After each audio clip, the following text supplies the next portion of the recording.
शरीर की स्ट्रेंथन और फ्लेक्सिबिलिटी को बढ़ाने के लिए हम करेंगे लिजर्ड पोज। दोस्तों, इस लिजर्ड पोज को करने से हमारे कंधे, हमारी पीठ, हमारी स्पाइनल कॉर्ड और हमारे पैर की मजबूती के लिए यह लिजर्ड पोज बहुत ही अच्छा अभ्यास होता है। इसे करने से शरीर की फ्लेक्सिबिलिटी बढ़ती है और इस अभ्यास को बच्चों ने और युवाओं ने नियमित 5 से 10 मिनट प्रैक्टिस करना चाहिए। इसे करने के लिए आपने सबसे पहले ऐसे वज्रासना पर बैठ जाना है, फिर आपने ऐसे टेबल टॉप की स्थिति में ऐसे आना है, फिर धीरे धीरे अपने घुटनों को सीधा करते हुए ऐसे डाउनवर्ड फेसिंग डॉग की पोजीशन में ऐसे आना है। इसके बाद आपने अपने लेफ्ट पैर को ऐसे बिल्कुल सीधा और पंजा तना हुआ रहे आपका, ऐसे ऊपर ले जाना है। कुछ देर ऐसे ही होल्ड करके रखते हैं और फिर इसके बाद अपने लेफ्ट पैर को ऐसे राइट हथेली के पास ऐसे ले आते हैं और अपनी दोनों कोहनियों को ऐसे जमीन पर ऐसे रख लेते हैं। इस स्थिति में आपका राइट पैर बिल्कुल सीधा रहे और आपने अपने पंजे के बल अपने शरीर को ऐसे रखना है। 5 से 6 ब्रीथ ऐसे ही होल्ड करके रखते हैं, ऐसे बिल्कुल सीधे देखना है आपने। दोस्तों, जो लोग योग में बिगनर्स हैं उन लोगों के शरीर की स्ट्रेंथन और फ्लेक्सिबिलिटी को बढ़ाने के लिए यह लिजर्ड पोज बहुत ही अच्छा अभ्यास होता है। इस अभ्यास को छिपकली आसन के नाम से भी जाना जाता है। Normal breathing.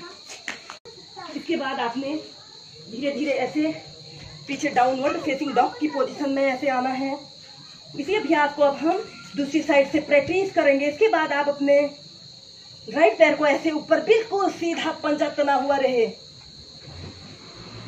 और अपने पैर के पंजे को ऐसे आगे को ले आइए। दोनों कोहनियों को जमीन पर ऐसे रखते हैं, सीधे देखना है। 10 सेकेंड 30 सेकेंड ऐसे ही होल्ड करके रखते हैं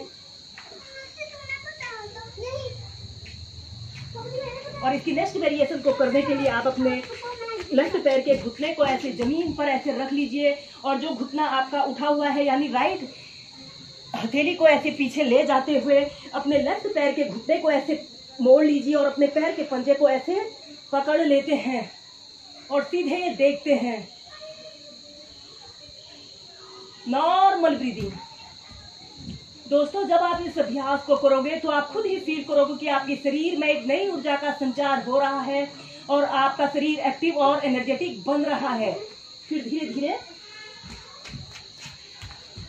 ऐसे लिजर्ड पोज की फर्स्ट पोजीशन में आते हैं, डाउनवर्ड फेसिंग डॉग की पोजीशन में आते हैं और चाइल्ड पोज में रिलैक्स करते हैं। इसे करने के लिए आपने सबसे पहले ऐसे वज्रासना पर बैठ जाना है, फिर आपने ऐसे टेबल टॉप की स्थिति में ऐसे आना है, फिर धीरे धीरे अपने घुटनों को सीधा करते हुए ऐसे डाउनवर्ड फेसिंग डॉग की पोजीशन में ऐसे आना है। इसके बाद आपने अपने लेफ्ट पैर को ऐसे बिल्कुल सीधा और पंजा तना हुआ रहे आपका, ऐसे ऊपर ले जाना है। कुछ देर ऐसे ही होल्ड करके रखते हैं और फिर इसके बाद अपने लेफ्ट पैर को ऐसे राइट हथेली के पास ऐसे ले आते हैं और अपनी दोनों कोहनियों को ऐसे जमीन पर ऐसे रख लेते हैं। इस स्थिति में आपका राइट पैर बिल्कुल सीधा रहे और आपने अपने पंजे के बल अपने शरीर को ऐसे रखना है। 5 से 6 ब्रीथ ऐसे ही होल्ड करके रखते हैं, ऐसे बिल्कुल सीधे देखना है आपने। इस अभ्यास को छिपकली आसन के नाम से भी जाना जाता है। Normal breathing. दोस्तों, इस अभ्यास के थोड़ा एडवांस लेवल में जाने के लिए अब आपने अपने राइट पैर के पंजे को ऐसे पकड़ लेना है और ऐसे सीधे देखना है। अगर आपके शरीर में प्राप्त फ्लेक्सिबिलिटी और स्ट्रेंथ है तो आप अपने हाथ को ऐसे सीधे ले जाइए और आगे की तरफ ऐसे देखिए। Normal breathing. फिर धीरे धीरे अपने कोहनी को ऐसे जमीन पर रख लेते हैं, पैर को ऐसे सीधे कर लेते हैं, ऐसे ही होल्ड करके रखते हैं। इसके बाद आपने धीरे धीरे ऐसे पीछे डाउनवर्ड फेसिंग डॉग की पोजीशन में ऐसे आना है। इसी अभ्यास को अब हम दूसरी साइड से प्रैक्टिस करेंगे। इसके बाद आप अपने राइट पैर को ऐसे ऊपर बिल्कुल सीधा पंजा तना हुआ रहे और अपने पैर के पंजे को ऐसे आगे को ले आइए। दोनों कोहनियों को जमीन पर ऐसे रखते हैं, सीधे देखना है। 10 सेकेंड 30 सेकेंड ऐसे ही होल्ड करके रखते हैं।